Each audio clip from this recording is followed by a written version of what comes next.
Ja ovim želim da opravdam Katarinu ljubomor. A pravdati Katarinu znači biti protiv sebe.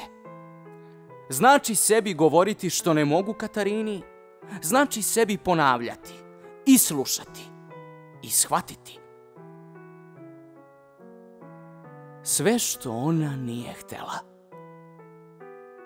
Mi smo bili privremeno jedan udar, jedan primitivni grom. Ja to znam, a to ne zna Katarina. Ona misli, ja još mogu da naberem cveće za nju po svom telu kao onda, da naslada od nesklada koji beše među nama još me drži. Ona misli da još stoji ona kuća na proplanku u koju se može ući i ostati,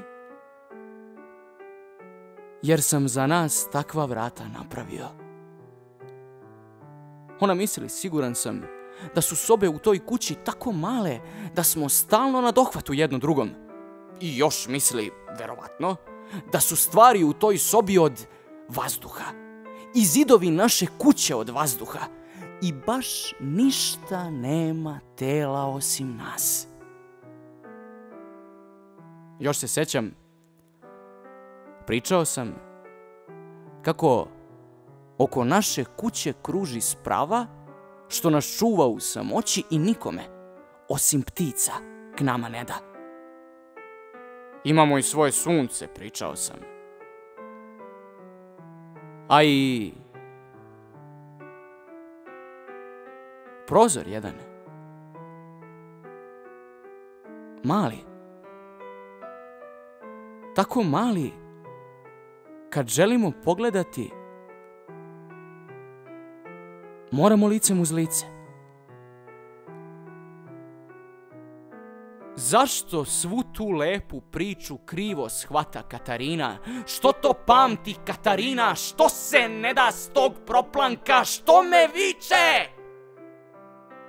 Mogu stvarno cveće brati po svom telu. Ja znam kako se to radi.